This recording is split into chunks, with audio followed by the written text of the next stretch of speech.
So let's talk less scary things. Horror movies of 2025. Some good ones, some mid ones, and some plain bad ones.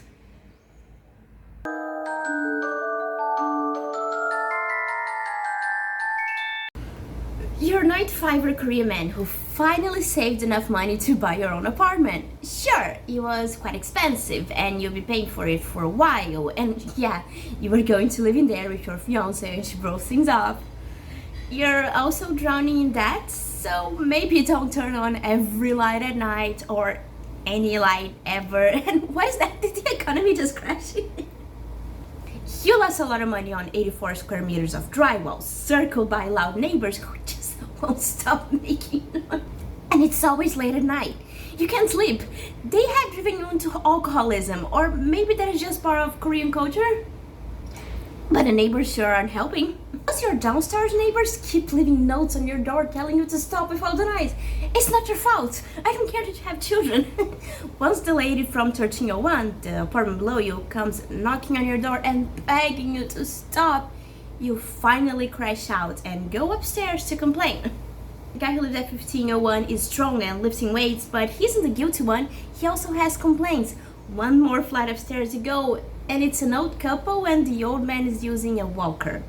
Are you really going to blame him for all the noise? Are you saying they're guilty of making so much noise it's going all the way down to 1301? Get a grip, man! Plus, still letting the penthouse who's making so much noise they can't even sleep at night. But you're probably in cahoots with her owning your own apartment and blaming all the renters. Yeah. You go to the penthouse. You're a bit afraid and very tired, but she's fancy and talks to you with respect. She's the owner of the whole building, you see? And you own your own apartment. That means you are, in fact, better than the rest. The walls in the building are the best. The pipes or something are to blame for all the noise echoing all the way up from 1301. Maybe you can find some way to prove it. So they would have to pay a hefty fine and move out. If they move out, the penthouse lady can help you with some money. I watched this movie about maybe a week after moving into my new apartment. But we do have nice neighbors, thank God. I watched it because I was bored and because it sounded interesting, and also I really like Kang Han-woo. He's a good egg. And he's a good actor. I don't really know him in a personal level. I kind of rooted for him in Squid Games. And if you want to watch him in a rom-com, I do recommend When the Camellia Blooms. Also, Yeom Hee-ran, I think that's how you say her name. She plays the penthouse lady, and she's an amazing actress who is also in When the Camellia Blooms. She has one of my favorite scenes in that series. She's also in The Glory and Masked Girl and many other great shows and movies. Anyway, not a bad movie, not the best movie, a good thinker of a movie, and a good mid Netflix thriller.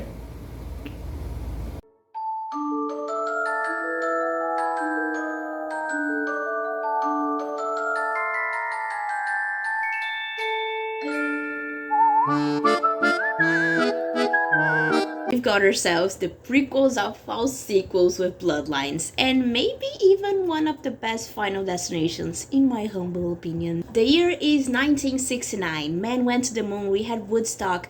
It was the year of the last live Beatles performance, the Stonewall riots.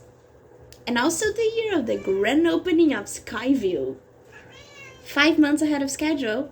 Skyview was a restaurant tower inspired by two real towers built at the time. The Seattle Space Needle, built for 1962's World Fair, and the Tower of the Americas, built for 1968's World's Fair. However, I must say that's where the similarities end. You see, the tower was built in a very short time, and it is to receive a lot of people, a lot of fancy folk who want to see their city from the top. Iris and Paul haven't quite reached wealthy status, but somehow they managed to make it into the tower and into the restaurant. The glass floor elevator is a bit rickety. There are way too many people there, and an annoying child jumping and playing with a coin he stole from a fountain, by the way. When I was a kid, my sister used to jump on elevators, and I was so afraid of them. We did get stuck once in an elevator with my whole family. We just wanted to go to the pool, but it had stopped between floors, and we were pulled and dragged to the floor above. It could have ended very Final Destination for us, and the firemen weren't called, which I later found out was very dangerous because we were pretty much rescued by civilians. And also, what is it about the elevator pits where I was told that once you fall in there, you cannot be saved? I picture myself starving and having to go full on Hannah from Until Dawn the game. An amazing singer starts to sing. Her son is also there. He seems a bit familiar. Pope proposes to Iris, who reveals she's preggers, but also she says yes. When he puts on the ring, it is a bit tight, but that's probably just a pregnancy thing. Remember the ship boy with the coin I mentioned before? Yeah, he throws the coin from 150 meters in the air. I'm sure that won't end in disaster and somehow get stuck in the ventilation shaft fan. Do you know what's the best way to celebrate an engagement and the grand opening of a tall-ass, glass floor, poorly constructed corner-cut tower? Dancing to Shout by the Eiley Boys, everyone jumping and jumping, girls with pointy high heels. Recipe for disaster, if you ask me. The coin flies and breaks a glass pipe, and speaking of breaking, the glass floor collapses. People fall to their death. Some are able to hold to the steel beams, others break said steel beams while falling. The last one to fall is Paul, falling to his death as his fiancée can only watch. People are set aflame as the gas reaches the food being flambéed. The singer saves her son and is burned to a crisp right in front of him. People attempt to run down the stairs, not in an orderly manner, before it also collapses, leaving the only way out being the elevator, which quickly also leads people to their death. The floor splits in half, leading the people to fall on the windows, also breaking it. In the end, we have two survivors, Iris and the little boy, but not for long, as gravity is proven to be once again the ultimate weapon, as Iris' skin is ripped out, leaving only the ring to survive the catastrophe. But then we are brought into present day, and this in fact is not a premonition as we have been made to expect from the other 5 movies. In fact, it's a nightmare by a girl who can only be Iris' granddaughter. A nightmare she's been having for weeks, if not months, and a nightmare she plans on stopping by paying a visit to the fam. I'm not gonna tell you the rest of the movie because I feel I have yapped way too much. But what an amazing addition to the Final Destination series. Apparently this whole first half of the movie was more expensive than the original Final Destination in general. Later on, they are also amazing and what I feel like will become new staple deaths from the series. One of them that I have kind of tried to be inspired by. I had never watched Final Destination until last year when my girlfriend wanted to rewatch the whole series and I was like, okay, love me some horror, love me some gore, love you, let's do it. Very glad we watched it. And also, I just wanted to say that the title in Brazilian Portuguese is way better. Premonition, hello, it's like way better.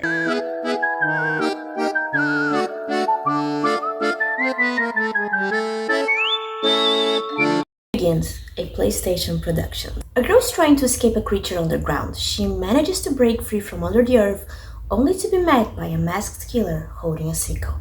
Please, not again. I can't die again. We cut to a group of 5 friends. They had been on this road trip for quite some time now and are arriving at its end. They stop at a gas station and watch a video of the girl we just watched being murdered, asking for Clover, our main girl, to please watch. She is sorry about how she acted after her mom passed, but that Clover is welcome to join her in New York. She misses her sister. Megan, one of the friends who claims to have psychic powers, asks for all of them to hold hands. This is possibly the last place Melanie, that girl, has been seen before going missing. Maybe this way they can tap into some residual energy to find her. After their little ritual, Clover goes inside the gas station's convenience store to buy some coffee. Conveniently, I don't have coffee right now, but that would have been such a good little... She shows the clerk a picture of her sister and asks him if he remembers seeing her. He says she does look familiar and that she looks a lot like Clover. He then proceeds to ask her if she's gone missing. People don't go missing a lot here, but up in Glory Valley, that's where people get into trouble. The friends go to Glory Valley, but the path becomes difficult once they are faced with a crazy storm where they can't see anything in front of them. But out of nowhere, it stops. It's like they went through a curtain of rain. And once they leave the car, they see the place they're at is surrounded by like a ring of rain. One of the boys starts filming everything. I almost wanted him to start speaking in a vlogger voice, but alas, that doesn't happen. They go inside the house where they split up. Nina takes in the foyer where there's a calendar that reads 24th of October 1998, but that is not addressed at all later. There's also a creepy hourglass with a metal skull under it. The hourglass is inside a circle, making it into a clock. It looks a lot like both the movie and game poster. Nina finds a guest book on top of what I assume is a receptionist's desk and for some reason decides to write down her own name, only to later look back on the other pages and see that each person has signed their name at least 13 times, and each time their signature becomes more and more scribble-like. The last person to sign was their friend Melanie. Abe, Nina's boyfriend, who on my first draft I kept on calling unnamed boyfriend because they took so long to call his name, and I kind of wanted to just keep calling him that, but anyway, Abe was the one vlogging, and he enters the room with a corkboard filled with missing people flyers. But the flyers only have the word missing and the missing person's photo, no information or phone numbers. Megan's psychic powers start acting up once they arrived and she's got a massive headache. She goes to the bathroom to wash her face, but no luck, there's no water. She wipes the dusty mirror above the faucet with her hands and looks at herself. Clover hears her name being called from the rain and she swears she sees her sister. So she goes after her but ends up being pulled back by our last main character, Max, her ex. The hourglass clock starts tickling and turns around. The sand starts falling, as does the night. Abe looks closer at the missing posters and finds a poster of Melissa. Melanie? What was her name? Abe looks closer at the missing posters and finds a poster of Melanie. The friends are together once more inside the house, which they have found out is Glore Valley. But there's something weird going on, and look, their car's gone. Actually, it's under the rain and someone seems to be inside. Someone who doesn't want the group to leave the house. They split up once again, with the couple staying put by the windows looking at the car so it won't go anywhere. And the other three go downstairs, deeper into the house. Everything is dusty, and besides their cell phones not having a signal, neither does the landline. Also, there are windows there? In the basement? Upstairs, they hear a noise and Abe goes to investigate, but once the lights in the hallway go out, Nina calls his name, which is Abe, and goes after her man. Trying to find the light switch, she touches a blood-covered wall, and once the lights are on, the masked man is there and Abe has been split in half. From downstairs, the trio hears Nina's blood-curdling scream before getting sickled to death. Max is the man and tells the other girls to hide. After an attempt at killing the man and saving the day, Max himself gets impaled in the eye. Megan, who was hiding in the closet, has her face bashed on the wall and floor until death, and Clover manages to escape into the woods only to trip on her way out and get killed after seeing what she believes once again to be her sister. The last grain of sand falls and the hourglass has been turned upside down once more.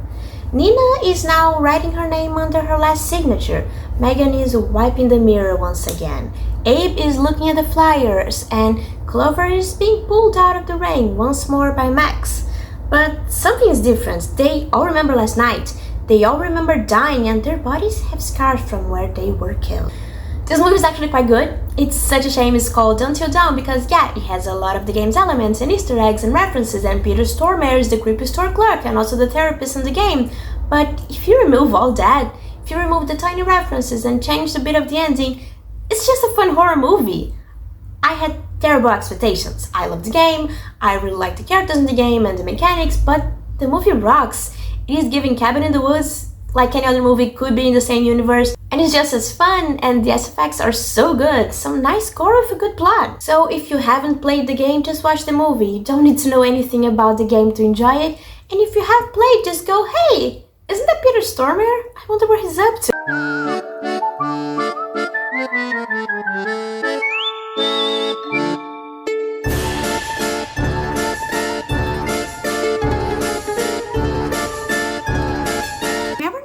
Iris is just Siri spelled backwards? Speaking of Iris, this movie's protagonist is also called Iris. During a trip in their voice-activated electric car, Iris reminisces about the day she and her boyfriend met. They were in the fruits and vegetables aisle of the supermarket. She was looking at the leaves, and while she put what I think was a leek in her cart, he asks her if she had ever had these grapes he was holding. They were cotton candy grapes and he swears they tasted just like it. He said he's told his sister and his niece about him and they said fuck you, so now he has to prove a point and... Sorry, that was actually the supermarket scene from the movie Fresh. They were in the fruits and vegetables aisle of the supermarket. She was smelling the peaches when she caught him looking at her. He shyly looked away, but then he looked back at her. He went to pick up an orange when All of them fell to the floor. He cussed a shit ton, they laughed. That was smooth. He introduced himself as Josh, and she introduced herself back as Iris. In a voiceover, she tells us most of the time it feels as if there was a black cloud covering her. That life feels meaningless, but that if you're lucky once in a lifetime, you can experience light. The black cloud parts and you see life for what it truly is. For her, this happened twice. On the day she met Josh, and on the day she killed him. They are meeting up in an isolated lake house with Josh's friends, Eli and Patrick, and Kat and her boyfriend Sergey. Sergey owns the house, and wow, what a house. Eli and Patrick are adorable, and to be honest, Kat is weird. And Sergey even weirder. While Josh unpacks their stuff, he tells Iris to mingle and go to the lake. He'll be right there. However, only Sergey is there, and he is a creep. He keeps wanting to get closer to Iris to touch her. She says no, he doesn't listen. He tries to assault her and she stabs him. He bleeds all over her and dies. Iris is freaked out and goes back to the house, and I'm not telling you what happens next because just like the movie Fresh, I feel like it's a movie you have to watch knowing close to nothing. All you need to know is Sophie Thatcher is better than in Heretics and just as good as in Yellow Jackets. Jack Quaid proves once more he's more than just an Apple baby, and Lucas Cage establishes his place in horror movies.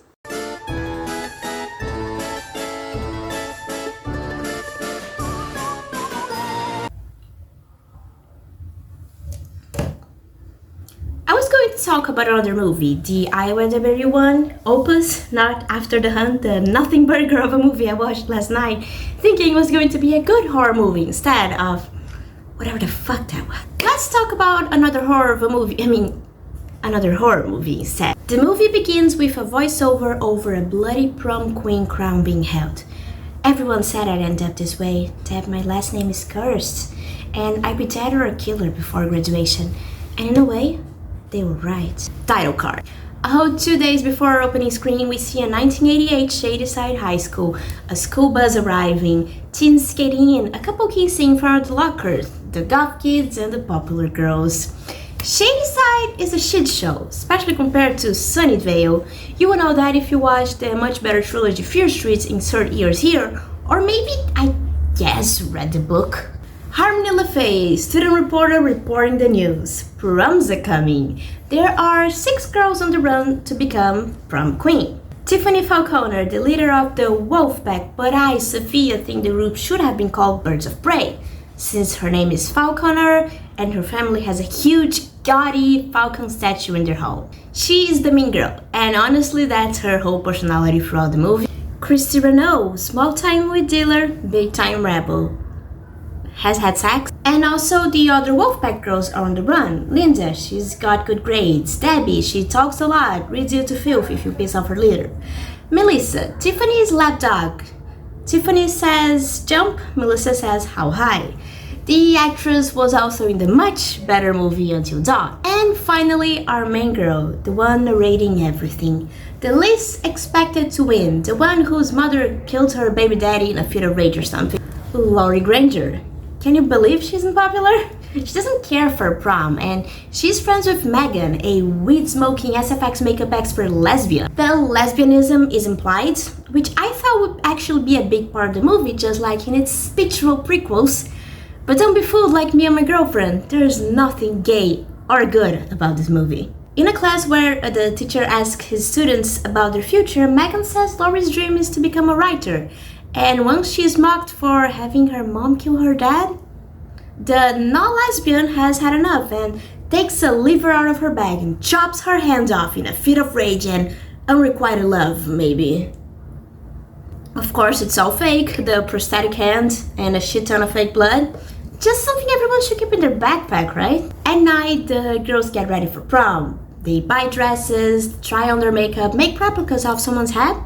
They are also left alone in parking lots and get their head cut with an axe by a shiny red hooded figure. The killings have begun. No prom queen is safe. I wonder who is under that hood and why are they killing the queens on the run? The movie was bad. The acting was bad. The dialogue, the plot, the random ass dance sequence. The only nice thing was the gore and the good old SFX makeup. Which don't save a movie. Those were 5 2025 horror movies I watched this year. No, I didn't watch Sinners, which is probably a sin, just like this joke. I wanted to post this video in October, before Halloween, but I had a hard time writing and recording and editing, and in the beginning of October I forgot it was October and I posted my last video. I have been Sofia. I like horror movies and sometimes I talk about them. If you like horror movies, like this video and subscribe. I'll see you in the next one. Have a nice day.